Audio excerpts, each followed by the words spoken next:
Hello everyone.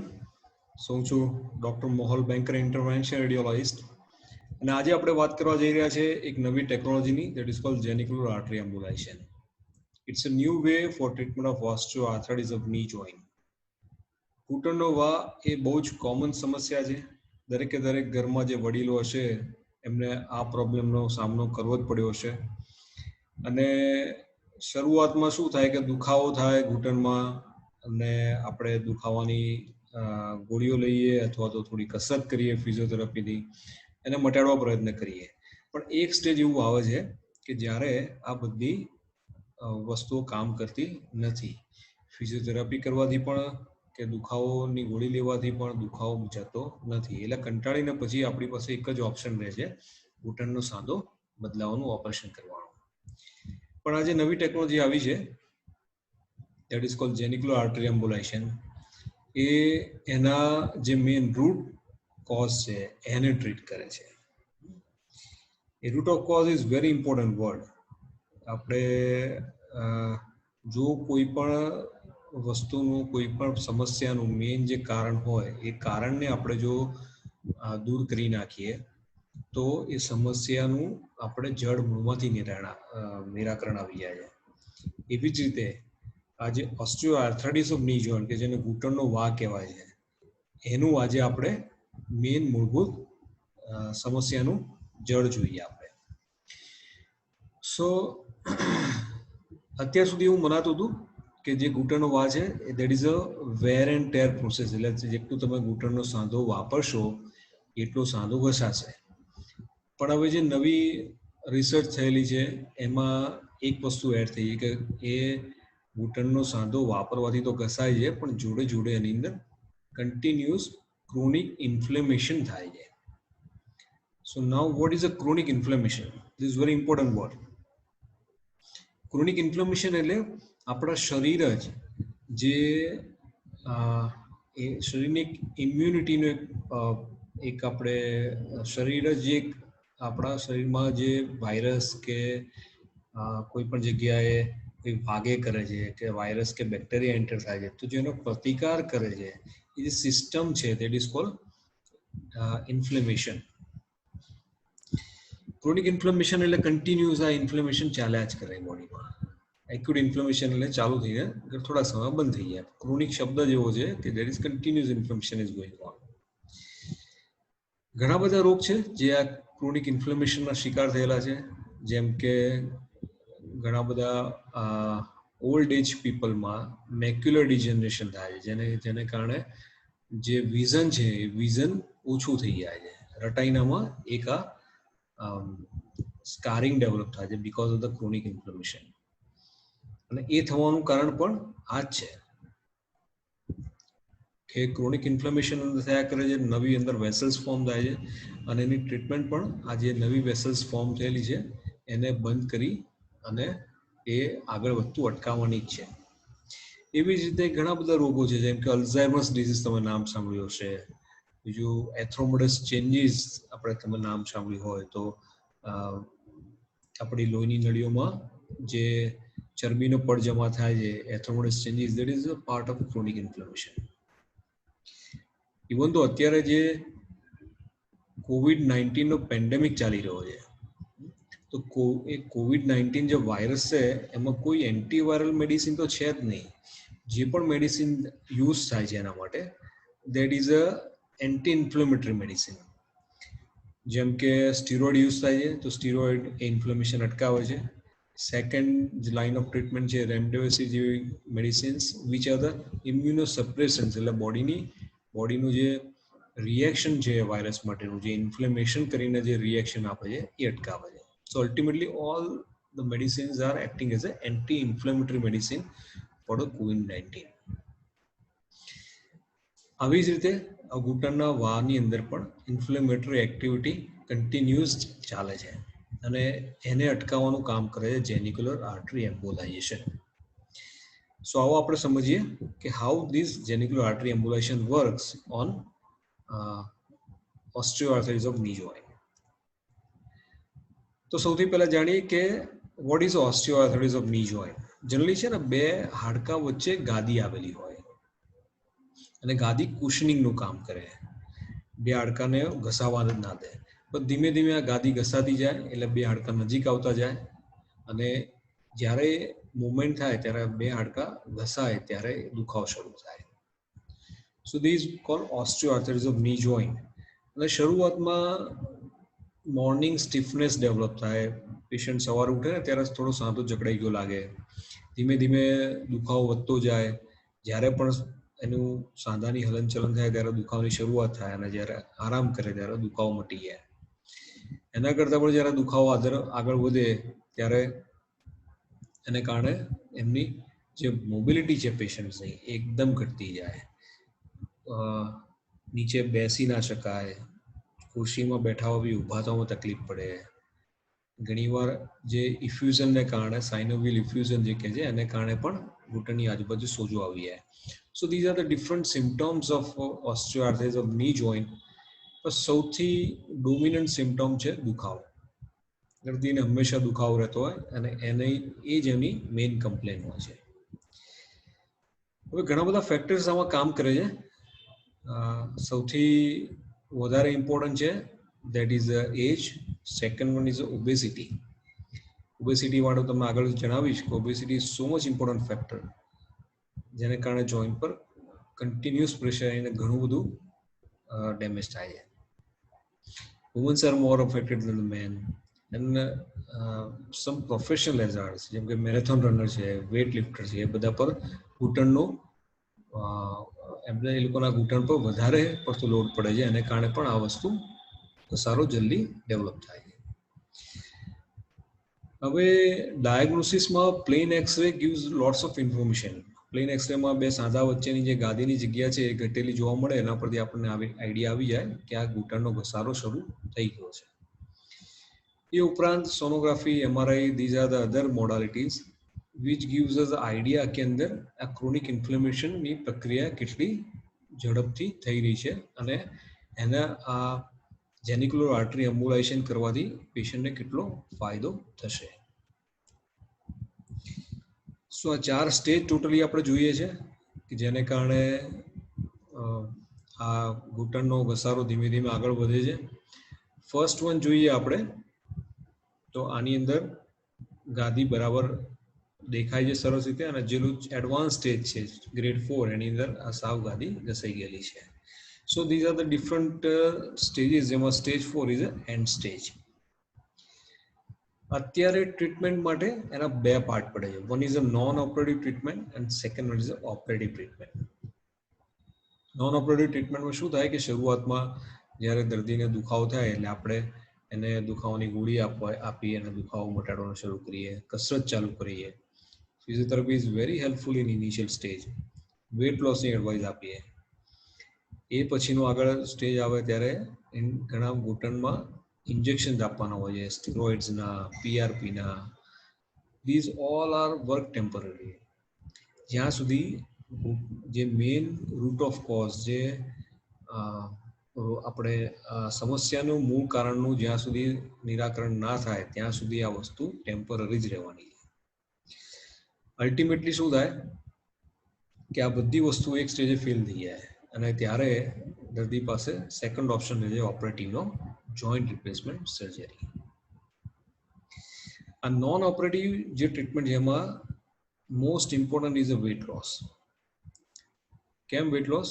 કારણ કે જ્યારે દર્દી 1 કિલોગ્રામ વેટ ઓછું કરે છે ત્યારે એ દર્દીના ઘૂંટણ પર 4 ટાઈમ્સ ઓછું પ્રેશર થાય છે. એનો મતલબ કે જ્યારે આપણે 1x ટ્રાય કરીએ છીએ, એફર્ટ મૂકીએ ત્યારે 4x જેટલું રિઝલ્ટ મળે છે.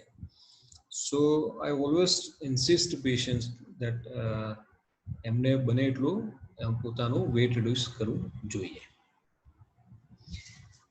સો આ સ્ટેજ એવું છે કે જ્યારે શરૂઆતમાં દર્દીને દુખાવો થાય, નોન ઓપરેટિવ ટ્રીટમેન્ટથી આપણે પ્રયત્ન કરીએ. એક સ્ટેજ એવું આવે કે જ્યારે આ બધી નોન ઓપરેટિવ ટ્રીટમેન્ટ છે એ કામ કરે નહીં અને એ વખતે દર્દી પાસે ઘૂંટણનો સાંધો બદલાવવા સિવાય બીજો કોઈ ઓપ્શન વચ્ચે અત્યાર સુધી હતો નહીં. એટલે છેવટે દર્દી કંટાળીને ઘૂંટણનો સાંધો બદલાઈ નાખે. પણ 2014માં ડોક્ટર યુજી ઓકુનો કરીને એક ઇન્ટરવેન્શન રેડિયોલોજિસ્ટ છે જેણે જાપાનમાં he has published his first study અને એમણે કીધું કે જેનિક્યુલર આર્ટરી એમ્બોલાઇઝેશનથી જો આપણે સારવાર કરીએ છીએ તો આ ક્રોનિક ઇન્ફ્લેમેશન જે બંધ થઈ જાય છે અને દર્દીનો દુખાવો જતો રહે છે.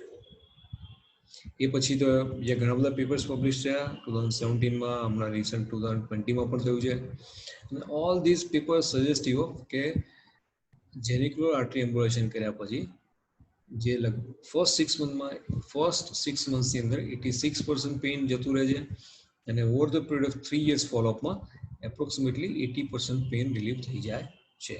So this very successful method for reduction of the pain. આવો સમજીએ what is the genicular artery embolization and how it works. Traditionally આપણે એવું માનતા હતા કે ઘૂંટણનો વાય વેર એન્ડ ટેર છે, જેટલો સાદો વાપરીશું એટલો એ ઘસાશે. પણ એની જોડે એક બીજું કારણ છે, that is cold chronic inflammation. હવે એમાં થાય છે શું કે જ્યારે આપણે આ ઘૂંટણનો સાંધો વાપરીએ છીએ એના પર પ્રેશર આવે છે એટલે કાર્ટિલેજ પર થોડું ડેમેજ થાય અને આ કાર્ટિલેજ પર જ્યારે એની ઇન્જરી થાય ત્યારે બોડીનો જે એક રિસ્પોન્સ છે એને પ્રોટેક્ટ કરવાનો, that is cold inflammatory response. અને આ ઇન્ફ્લેમેટરી રિસ્પોન્સમાં બોડી બે ટાઈપના કેમિકલ્સ રિલીઝ કરે છે, that is called cytokines. So one cytokines is building the tissues અને another type of cytokines is destroying the tissues. So આ બે વચ્ચેના બેલેન્સ ઇઝ વેરી ઇમ્પોર્ટન્ટ. આપણે લેમેન લેંગ્વેજમાં કહીએ તો this inflammatory reaction is just like our Indian army. Indian army તમે જોશો તો ત્યાં બોર્ડર પર એનિમીઝને ડિસ્ટ્રોય પણ કરે છે, એ લોકોને મારે પણ છે. અને એ જ ઇન્ડિયન આર્મી, એ જ સોલ્જરો રિવર પર બ્રિજ બાંધે છે, બોર્ડરના એરિયામાં રોડ કન્સ્ટ્રક્ટ કરે છે. તો એક જ ઇન્ડિયન આર્મી પણ એ જે functions both the type, destructive also and constructive also. ઇન્ફ્લેમેટરીમાં પણ એવું જ છે. Inflammatory reaction also do the two type of work, one is constructive અને અધર ઇઝ અ ડિસ્ટ્રક્ટિવ. હવે થાય છે શું કે ઇન્ફ્લેમેટરી રિએક્શન હોય ત્યારે એને કારણે નવી વેસલ્સ, માઇક્રો વેસલ્સ જનરેટ, લોહીની નાની નાની નળીઓ જનરેટ થાય છે. અને આ જનરેટ થાય છે લોકલ એરિયામાં જ્યાં ઇન્ફ્લેમેટરી રિએક્શન આવ્યું છે ત્યાં, અને આમાંથી કન્ટિન્યુઅસ સાઇટોકાઇન્સ રિલીઝ થયા કરે છે.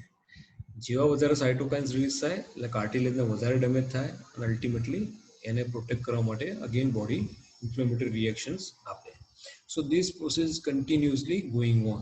સો એકવાર ઇન્જરી થયા પછી અટકાવી જવું જોઈએ, પણ આ વિશિયસ સાયકલને કારણે this inflammatory response become continuous, so it become the chronic inflammation, જેને કારણે કન્ટિન્યુઅસ કાર્ટિલેજનું ડેમેજ થયા કરે છે.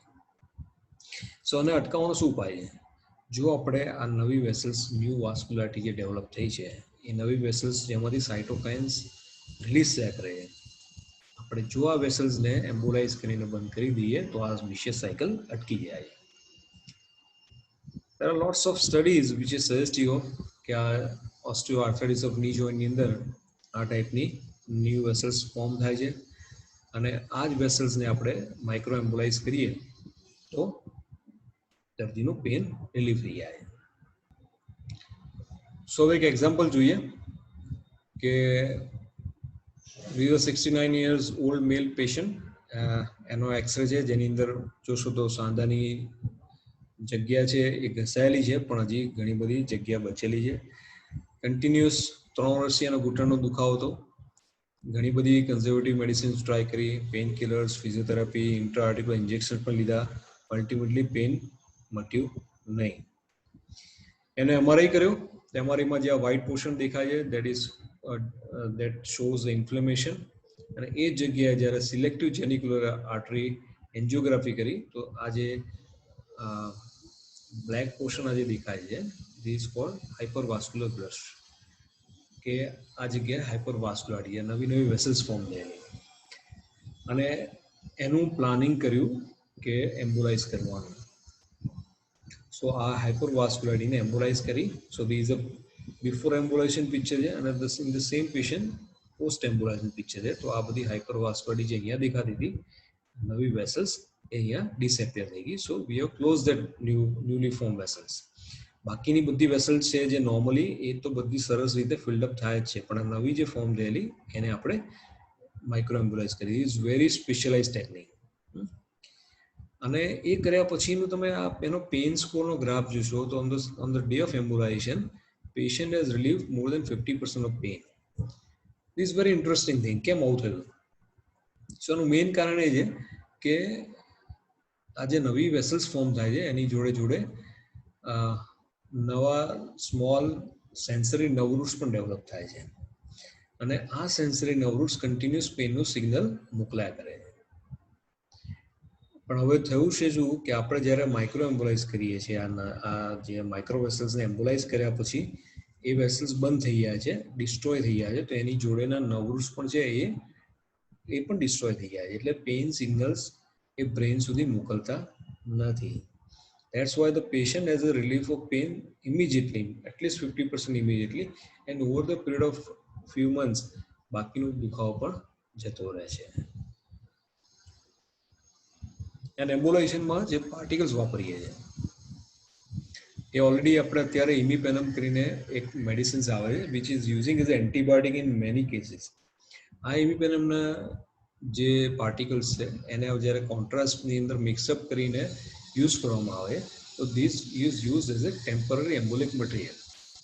એ થોડાક સમય માટે એ આ માઇક્રોવેસલ્સને અંદર ભરાઈ રહે અને એને બંધ કરી નાખે, અને ગ્રેજ્યુઅલી ઇટ્સ એન્ટીબાયોટિક, સો એ ડિઝોલ્વ થઈ ગયા પછી તો બીજું કોઈ હાર્મ કરે નહીં. મોટાભાગે સાઇડ ઇફેક્ટમાં આની કોઈ સાઇડ ઇફેક્ટ છે નહીં. then we are using this temporary embolic material imipenem. બીજા માઇક્રોસ્ફિયર કરીને જે પરમનન્ટ એમ્બોલિક મટીરિયલ આવે છે એ જો કરીએ છીએ તો નોન ટાર્ગેટેડ એમ્બોલિઝમ ઘણીવાર થાય છે, જેને કારણે skin changes, peripheral nerve numbness આ બધું જ પણ જોવા મળે છે.